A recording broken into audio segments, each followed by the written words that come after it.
శ్రీ జగన్మాత Renuka creations production number 1 రాజా Markandeya cinema reschedule shooting ప్రారంభోత్సవ కార్యక్రమంలో పాల్గొన్న మెదక్ ఎమ్మెల్సీ డాక్టర్ వంటేరు యాదవరెడ్డి గురువారం సిద్దిపేట జిల్లా గజ్వేల్లో శ్రీ జగన్మాత రేణుకా క్రియేషన్స్ బ్యానర్ పై బన్నీ అశ్వంత్ దర్శకత్వంలో సామ శ్రీధర్, పంచాల వెంకట్ గౌడ్, గౌరిశెట్టి శ్రీనివాస్ నిర్మాతలుగా ప్రొడక్షన్ నెంబర్ 1 రాజా మార్కండేయ సినిమా రీషెడ్యూల్ షూటింగ్ ప్రారంభోత్సవ కార్యక్రమంలో పాల్గొన్నారు మెదక్ ఎమ్మెల్సీ డాక్టర్ యాదవరెడ్డి, మాజీ డీఎస్పీ కాల్వ శ్రీధర్రావు, కొండపోచమ్మ దేవస్థానం మాజీ డైరెక్టర్ గోలి సంతోష్ కుమార్, గంగిశెట్టి భిక్షపతి. ఈ సందర్భంగా వారు మాట్లాడుతూ యువ దర్శకుడు, యువ నిర్మాతల సారథ్యంలో తీస్తున్నటువంటి రాజా మార్కండేయ సినిమా సూపర్ హిట్ కావాలని, ఈ సినిమాలో అందరూ నూతన నటీనటులకు అవకాశం కల్పించిన యూనిట్ సభ్యులకు అభినందనలు తెలిపారు.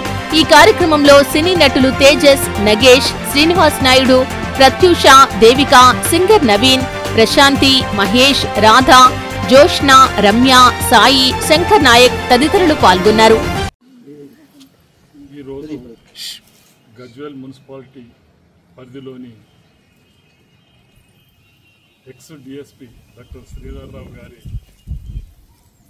ఇంటి ప్రాంగణంలో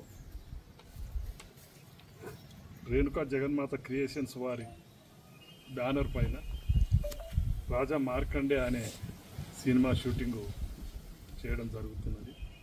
దానికి డైరెక్టర్గా బన్నీ అశ్విన్, ప్రొడ్యూసర్గా సోమశేఖర్, పంజాల వెంకట్ గౌడ్, గౌరిశెట్టి శ్రీనివాస్, బన్నీ అశ్వంత్ గారు. చాలా సంతోషం. ఎందుకంటే ఈ ప్రొడ్యూసర్స్ నలుగురు కూడా ఈ గ్రామీణ ప్రాంతాన్ని ఎన్నుకొని ఈ గ్రామీణ ప్రాంతంలో ఉన్న మట్టిలో ఉన్న మాణిక్యాలు, వాళ్ళు రైటర్స్ కావచ్చు, సింగర్స్ కావచ్చు, యాక్టర్స్ కావచ్చు, వాళ్ళకు స్ఫూర్తిగా నిలిచే అవకాశం ఎంతైనా ఉంటుంది. దానికి ఎంతైనా ఈ నలుగురు ప్రొడ్యూసర్స్, డైరెక్టర్ అభినందనీయులు. తప్పనిసరి ఇలాంటి కార్యక్రమాలు గ్రామీణ ప్రాంతాల్లో మనం చేసినప్పుడే మన గ్రామీణ ప్రాంత యువతకు మనం మార్గదర్శకులుగా ఉండగలుగుతాం, వాళ్ళలో ఉన్న టాలెంట్ను బయటకు చేయగలుగుతాం. ఈ మధ్య కాలంలో ఎప్పుడైతే గత 10 సంవత్సరాలు తెలంగాణ వచ్చిన తర్వాత గ్రామీణ ప్రాంతాలు కూడా చాలా మట్టుకు మనము అనుకున్న దానికంటే ఎక్కువ తీర్చిదిద్దబడ్డాయి. కాబట్టి అవి కూడా పల్లె ప్రకృతి వనాల లెక్కనే ఉంటాయి. కాబట్టి ఈ షూటింగ్కు మంచి స్పాట్గా కూడా ఇవి మనకు ఈ రోజులలో అందుబాటులో ఉన్నాయి.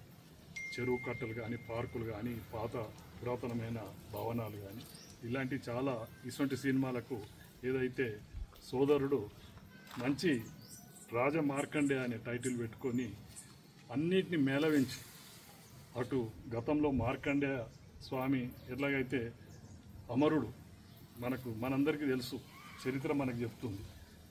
6 చిరస్మరణి అంటే చిరంజీవులుగా ఉండే దాంట్లో మార్కండే గారు కూడా ఒకరు. అంజనేయులు, నారదుడు, అశ్వత్థామ, ఇట్లా 6 మార్కండే కూడా ఒక వ్యక్తి. కాబట్టి ఆయనను స్ఫూర్తిగా తీసుకొని ఇప్పుడు జరుగుతున్న సామాజిక నేపథ్యంలో దీన్ని జత చేసి ఇంత మంచి కార్యక్రమము ప్రజలకు అందిస్తున్నందుకు మళ్ళొక్కసారి వారి అభినందనలు తెలియజేసుకుంటూ